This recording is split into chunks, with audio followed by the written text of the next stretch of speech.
Broadcasting from the Business RadioX studio in Alpharetta, it's time for ProfitSense with Bill McDermott.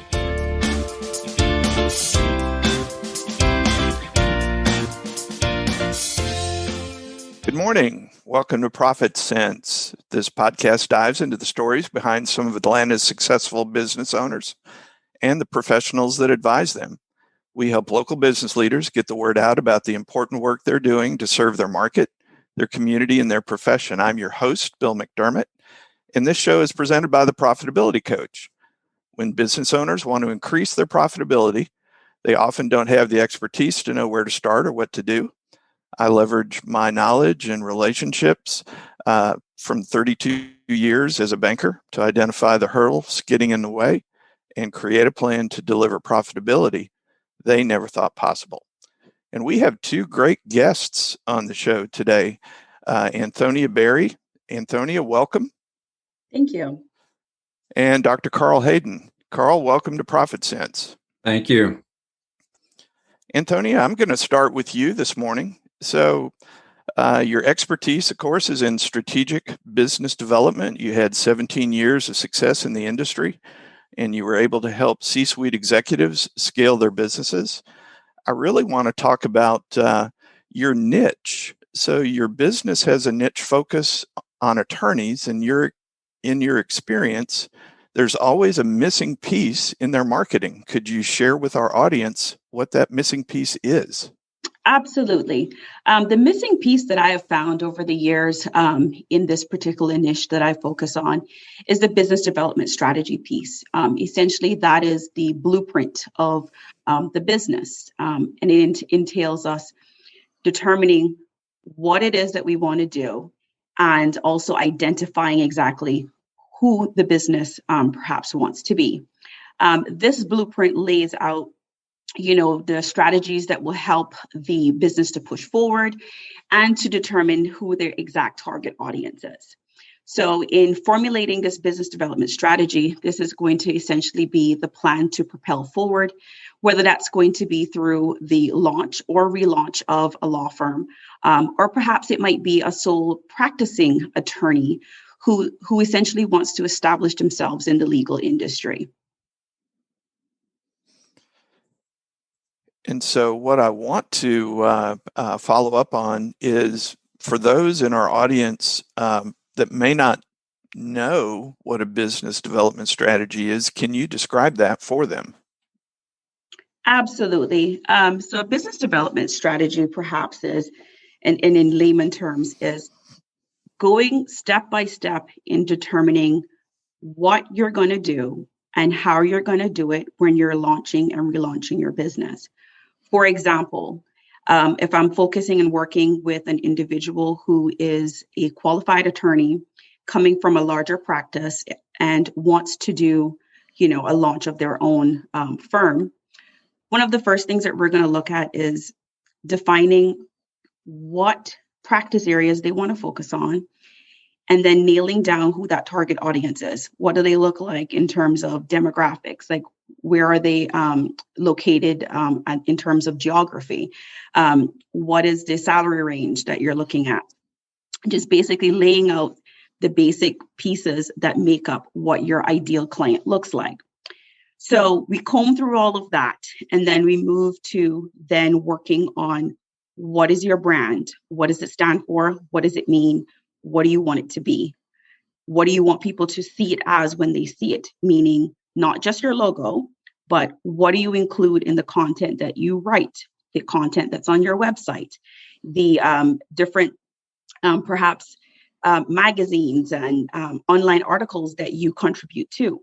What is the message that's being carried? So there's a series of courses that I offer that allow attorneys to establish essentially what their practice is meant to look like, step by step, without them feeling overwhelmed and thinking that they're doing this gigantic plan that can never have an end. Well, that sounds really interesting. We're talking this morning with Anthonia Berry.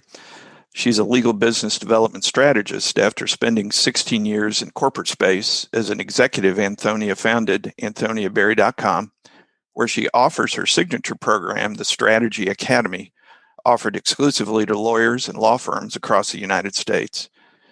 And so getting into talking specifically about business development and strategy, I'm sure there's a lot of do-it-yourselfers out there, Anthonia, attorneys that prefer to do marketing themselves. What are their options to get started? Yes, there are two options. If you are a DIY type person, you kind of want to handle things on your own at your own pace, I offer a self-paced course online that walks attorneys through step by step what it's going to take to build out an entire business development strategy from start to finish. The alternative to that is doing one-on-one sessions with me, and that is me basically meeting with you and walking you through what you need to do and how you would find the information that you're looking for. For the most part, I get a mix of both. It just kind of depends on the individual's, the approach that they want to take. And then we have some that just want to kind of do it on their own time and at their own pace. So just kind of depending on the personality and the preference of the attorneys that are out there wanting to launch and relaunch their business, those are the two options that are available for them to work with me. Well, that sounds really fascinating. And so talking about, the steps that an attorney might take, let's say that they have their business development strategy in place. What's next? At that point, it's time to execute. And I say execute without delay. And that is because we are in a time when things are changing rapidly. And a plan written today in a couple of weeks or a couple of months, sometimes even a couple of days, is no longer relevant because the market's constantly changing. So as soon as a business development strategy has been ironed out, we know exactly what it is that we want to do and how we want to do it, it's time to go. It's time to implement all of the things that we have researched, we have looked at, we've pulled together, and we're going to go from there. One point that I have to make is that just because we've written the business development strategy as a plan, it doesn't mean that every single thing is going to follow what we've written. It means that we have a plan. It means that we're going to push forward with final goals and objectives that are in place, and bearing in mind that along the way, we may switch things up. The market may change, our clients might change, our focus might change, but the plan being in place is the ultimate goal. And it's the thing that gives us that sign to hit go. And so once the plan is developed, and then executing the plan is really what becomes critical. And so I would like to talk a little bit further about the Strategy Academy, maybe as a follow-up. So it's comprised of a series of business development strategies used to launch and relaunch law firms. Is there maybe a particular story that you could share, maybe talking about how you've worked with an attorney recently? Absolutely. There's one particular attorney that I worked with in a firm that I worked for here in Atlanta. And when he came on board with that firm, he actually came on as an intern. So we built a good working relationship. And I left that firm before he did. A couple of years later, we reconnected, and he had said, look, I'm starting my own firm. I know that you know how to launch a law firm. I've seen you do it. Can you help me? So we got to work right away. The first thing that I worked on with him was determining what practice areas we were going to focus on. He originally came to me and had a list of like 20. Right away, I said, we can't do that.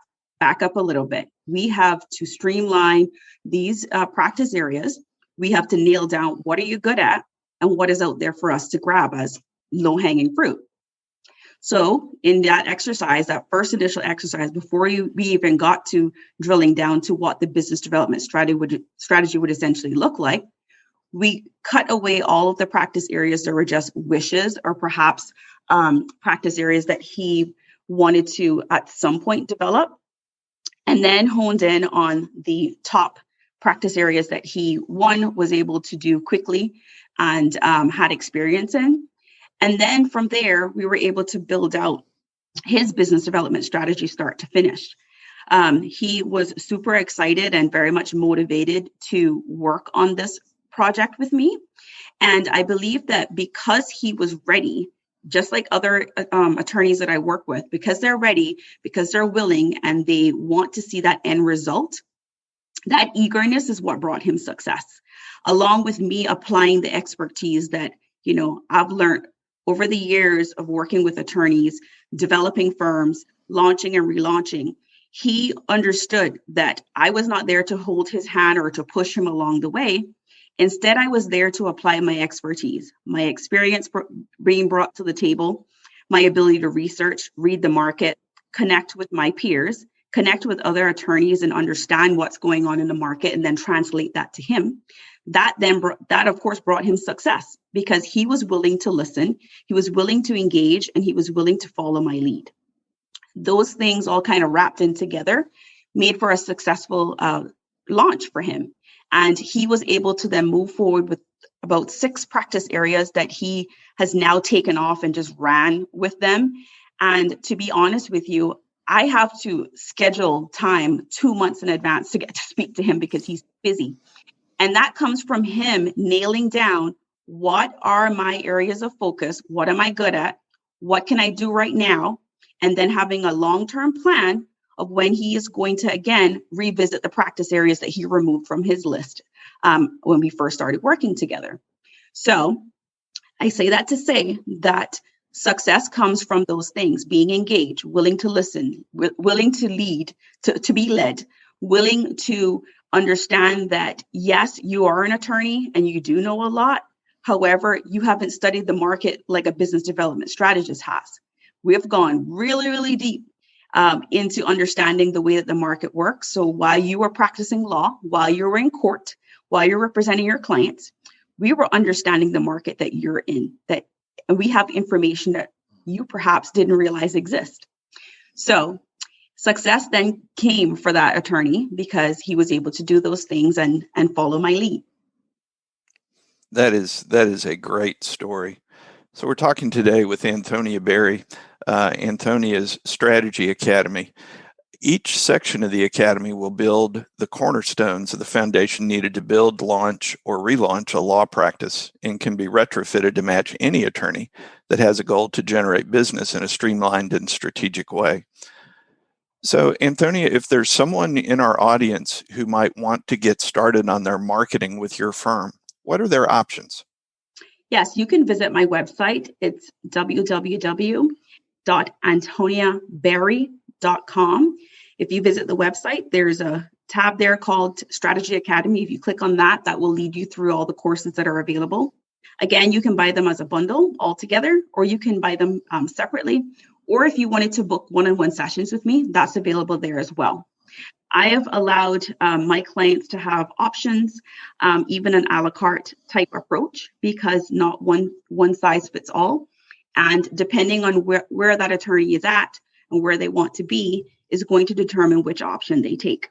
So, and of course, I'm very much open to clients and potential clients reaching out to me with other creative ways that we can work together. So sending me an email at hello@Anthonia, and that's ANTHONIA, Berry, BERRY, like strawberry.com, are ways of which you can contact me. Well, Anthonia, as we both know, the number one weakness in growing, whether it's a law firm or any firm, it's marketing. And so the role that you play in helping attorneys and their firms develop a strategic business plan for business development is absolutely critical. And so thanks for sharing your wisdom and your insights on our show today. Sure. Thank you so much for having me on your show. And so now we're going to move on and talk with Dr. Karl Haden. Dr. Hayden's with the Academy for Advancing Leadership. Karl, so glad to have you on the show today. And I just want to jump in. Every entrepreneur has a different journey. And so taking you back to the very start, which I know is coming up 17, 18 years ago. But what was the inspiration for starting your business, the Academy for Advancing Leadership? Well, thank you, Bill, and it's great to be here. Well, it was a journey, and not always an inspiring journey. When I was finishing grad school, spent a lot of time in school. When I was finishing grad school, I decided that I wanted to pursue an alternative career to teaching and research in a university or a college. And so I started a business focused primarily in training and development. After 2 years, I failed. I could not make it work.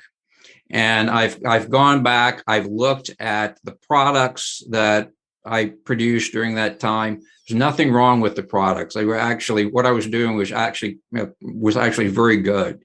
But I didn't have connections and I didn't have credibility.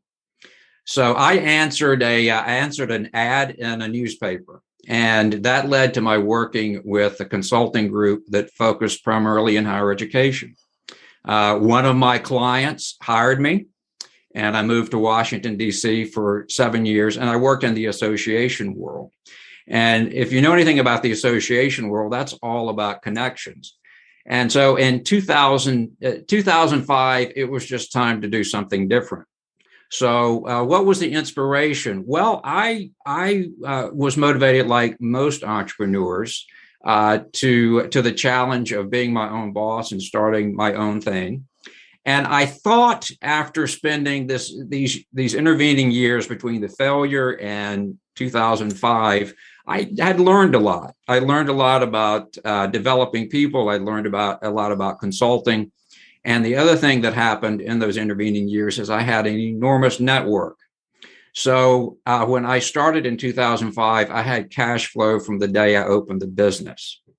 So the inspiration for me was, again, the typical entrepreneur's inspiration to do something that allows you to be independent, to bring your own creativity to a venture.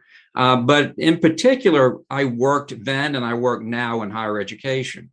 So I love to learn. And so what I do allows me to learn all the time. And I'm working with people who've devoted their lives to learning. So I feel very fortunate in that. And we are the Academy for Advancing Leadership. And one of the things that I've always said, and I believe, is that learners are leaders. And leaders are learners. Yeah, and I love that saying. This morning we're talking to Dr. Karl Haden, who's president and CEO of Academy for Advancing Leadership. They've worked with more than 200 U.S. and international higher education institutions, associations, and businesses through AAL's professional development programs and consulting services. And so I know the Academy for Advancing Leadership's model is character-based leadership.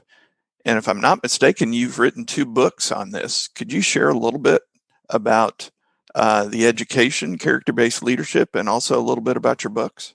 Sure. So Bill, if I were to ask you to describe the best leaders that you know, or leaders that you admire, you would probably use terms like trustworthy, courageous, humble, fair, just. There's been a lot of research around this. I used to ask this question in programs that we do in professional development.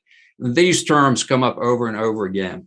I have never had someone say that they want a leader that's greedy, that's selfish, that's unfair or unjust. Right. But what we're talking about here is character. Okay, we're talking about in the case of things like trustworthiness and courage. These are character strengths. And to use an ancient term, virtues. So when we talk about at AAL character-based leadership, we're actually borrowing a concept from the philosopher Aristotle, and Aristotle talks about these character strengths in terms of virtues. So probably it's been 8 or 9 years ago, one of my colleagues, Rob Jenkins, approached me and he said, "Karl, you need a book about AAL's approach to leadership development." And I'm going to credit Rob, he's a professor at Georgia State University, and he's also a senior fellow with AAL. I'm going to credit him for the impetus to develop a couple of books. In 2015, we published a book entitled The 9 Virtues of Exceptional Leaders. And then in 2020, we published another little book entitled 31 Days with the Virtues. So in those two books, we describe the character strengths that we think define exceptional leaders. And Bill, I just say, because when you think about character-based leadership, this can be a bit amorphous or ambiguous. But I would just say we see this all the time. If you think about political campaigns, how often do the candidates depart from the issues and talk about the character of the other candidate? If you look at business, let me take a couple of negative examples where I think about the character of the leader and the character of the organization. If you look at Thurano and Elizabeth Holmes and what happened there, or if you look at Purdue Pharma and what happened there, you can see like the vice side of the equation, right? These are situations where greed got in the way. There are corporations called B corporations. You can look this up, just Google B corporations that have as a part of their mission, social responsibility, commitment to the community, expressing these character strengths through the organization. And I think, Bill, I think we see virtuous leadership, a character-based leadership playing out right now on the world stage with what's happening in Ukraine. So when I think about those people under the leadership of President Zelensky, and I think about the courage they're showing and the perseverance they're showing and the hope that they're showing, to me, that is the essence of character-based leadership. Couldn't agree with you more. And certainly we do see that being played out on the stage. And I credit Mr. Zelensky's courage and everything that is going on there. So I know when we've talked, you shared with me that character-based leadership is really about the 4 C's: connections, competencies, character, and context. Could you unpack those a little bit for us? Sure. Well, we've already talked about character, and let me just summarize character by quoting another Greek philosopher, Zeno, who started the Stoic school of philosophy. He says that character is the wellspring of what we do. He said it's the fountain from which our actions flow. So when I think about character, I think of that as core to leadership. The second C is connections. So, and what I mean by connections is not simply that somebody is well connected. I'm talking about relationships there, because leadership is about relationships. Leadership's about motivating people, mobilizing people, accomplishing things through others, and that takes connections. That takes relationships. The third C is competencies. So I would say, as you're thinking about these 4 C's, like character alone is not enough to make someone an exceptional leader. Having good connections and good relationships and a network is not enough to make someone an exceptional leader. You really do need to know how to do some things, right? So if you're going to be an entrepreneur and run a business, you need hard skills like how to manage finance and a budget. You need people skills like how to communicate, how to motivate, how to handle conflict and negotiate.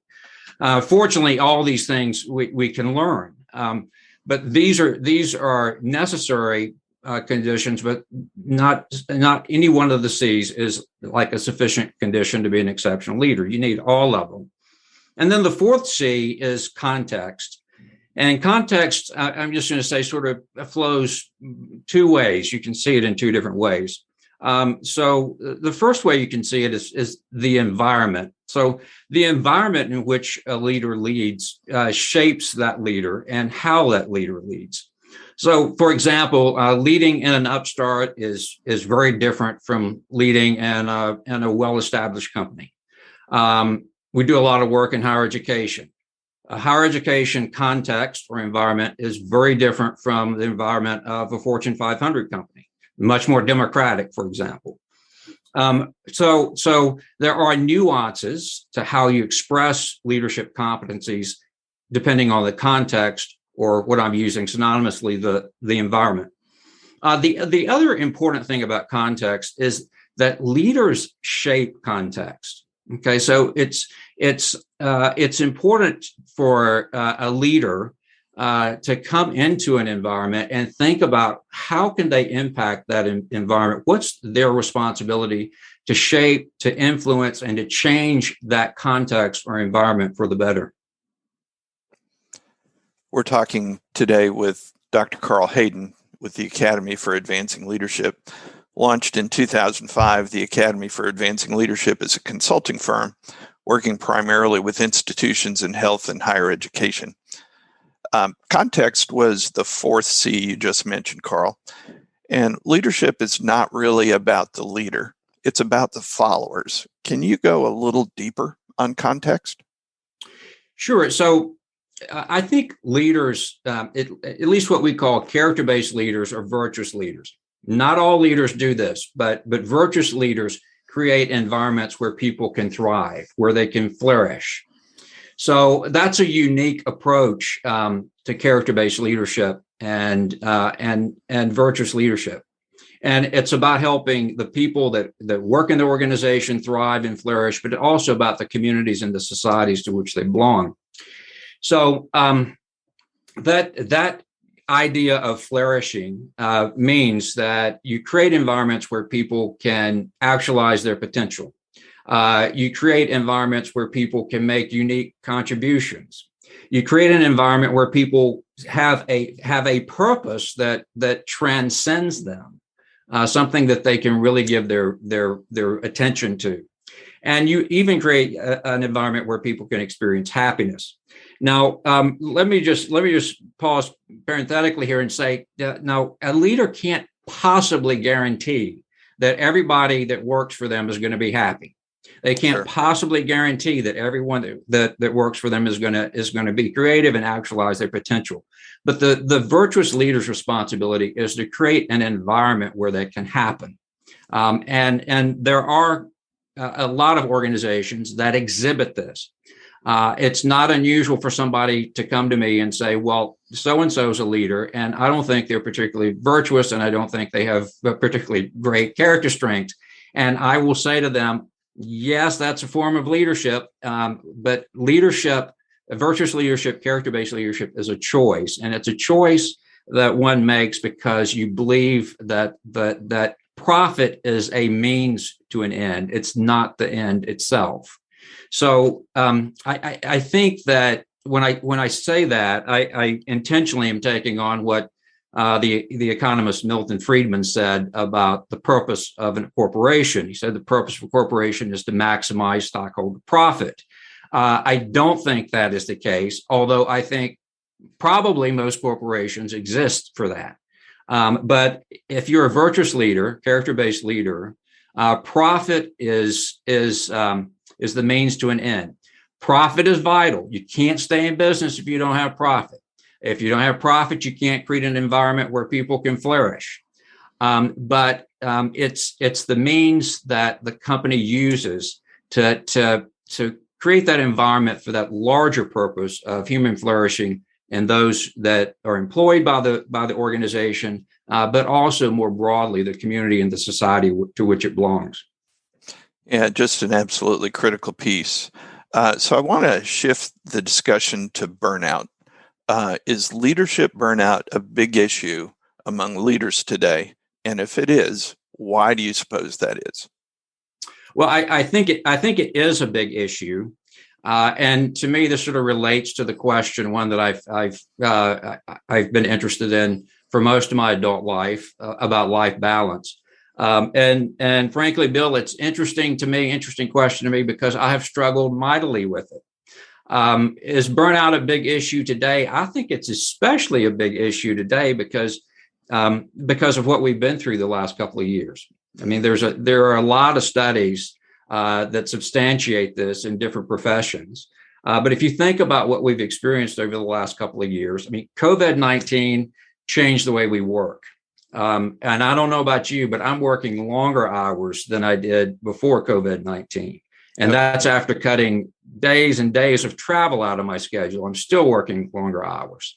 And if you look at the issues over the last couple of years of racism and social injustice, they've required us to ask fundamental questions about the values of our society and our personal values. And then political and geopolitical unrest also assaults our feelings of safety and security. So I think, particularly right now, a lot of people are feeling stressed and just exhausted from everything that they've been through.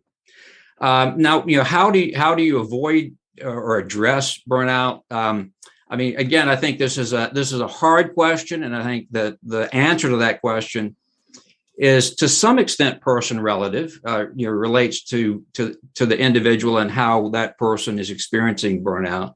And I'm going to avoid. I'll mention them. I'm just going to avoid digging into the usual advice like exercise, eating right, getting 6 to 8 hours of sleep, avoiding abuse of alcohol and other substances to cope. Maladaptive behaviors. But as I thought through this, and I've thought through this in my own personal life, but also just a little research on this topic because it has interested me for so long. I'll just share 3 ideas with you. So several days ago, and so the first idea I was just going to say is manage your expectations. Okay, manage your expectations. Several days ago, I saw a chart, and it was a chart about the most lucrative careers. And it sort of had the careers rank ordered. And right at the top was business owner. Now, all of these careers that were rank ordered had juxtaposed to the career, had the average salary. But juxtaposed to business owner, instead of a number, it had unlimited. Now, while this is a point for business owners, I think it applies to other people as well. But unlimited by definition does not have an endpoint. Right. Okay. And I often, for example, work with medical students and dental students in leadership programs, and they're in health professions where they stand to make a lot of money.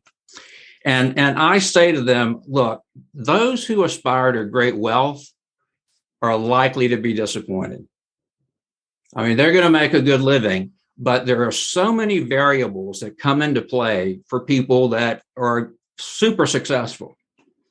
So I think that part of the answer to burnout in terms of managing expectations, if you can think about it this way, I think burnout often happens between reality and the ideal. Okay. Between reality and the ideal. That gap is where burnout often happens. And so I would encourage entrepreneurs or anyone who's struggling with burnout relative to their careers to ask this question: how much is enough? How much is enough? How much is enough to live a life that includes other aspects beyond work that make for a meaningful life? Because unlimited is exactly what it says. You will never reach unlimited. So I think that's one source of burnout. It's not having the right expectations. The other second point of advice I would just say is get perspective. And part of doing that is prioritizing time to reflect. Leaders are learners, okay? And whether it's about your business or your life, if you don't take time to reflect on your experience, you can't learn. You just can't. And for me, that time's 5:30 in the morning to 6:30. That's my best time. I'd have to have my morning coffee if I'm doing it at that time. Well, I do. I usually have coffee when I'm during this reflection time, and I would suggest that you bring some tools with you during this time. I'm a big proponent of journaling. I think journaling is a great way for you to get perspective and to sort of understand and orient yourself. I will often read something in the morning and read something that I sometimes describe it as much bigger than I am. So for years, I've read Stoic philosophy. So in the morning, some of my companions have been Marcus Aurelius, the Roman emperor, Epictetus, the slave who became a philosopher, I've gathered great wisdom and insight to help me get perspective and orientation in this my quiet time, my reflection time. So, first of all, manage your expectations. Secondly, get perspective. And then the third piece of advice I would offer relates right back to a character strength. And that character strength or that virtue is perseverance. There is a lot of talk about life balance, and this is just my personal opinion, but I think science backs us up. There's no such thing as balance. There will never be balance. I mean, from a biological standpoint, we're in disequilibrium, moving toward equilibrium. Change is the one constant that is a thread through everything. So balance, it depends on what you mean by that, but I think what most people have in terms of an ideal of balance is a myth. However, I would say that it is a very useful metaphor, and it's an important metaphor. And the reason for that is because it forces us to ask the right questions. It forces us to ask questions about our priorities in life. So if you're asking about, am I in balance? Or if you're feeling imbalanced, what that does is it signifies something about your priorities, and it should force you to ask a question about how you're spending the limited time that you have. So my final piece of advice is during that reflection time and other times, you ask the question about balance. Assess where you are and the adjustments you need to make to give more time to the priorities in your life. And persevere. For entrepreneurs, I say you got to bring the same commitment and the same perseverance to achieving balance in your life as you bring to launching and keeping that business going. You really have to attend to your flourishing across the various aspects of your life, and that's not easy. So you have to keep at it. You have to persevere. Great wisdom from Dr. Karl Haden with the Academy for Advancing Leadership. Karl, if someone wants to get in touch with you or the firm, what's the best way for them to do that? Well, our website is aalgroup.org. And if someone wants to write to me directly, they're certainly welcome to do so. That my email address is Hayden, that's Haden, at aalgroup.org. So Hayden at aalgroup.org. Karl, it's been great having you on the show, sharing some thoughts on character-based leadership, as well as a great prescription for avoiding burnout. So thanks so much for coming on the show today. My pleasure. Thanks for having me. I want to close with some thoughts. Recently, I had the experience of working with 4 employees that were about to buy a business. And one of the things that I shared with them, which actually surprised them, I said, look, you're going from being employees to now becoming owners. Accounting is the language of business. And so you need to not only speak accounting, but also be fluent. And I've found that there are many business owners who aren't fluent in the language of accounting, and their business is suffering because of it.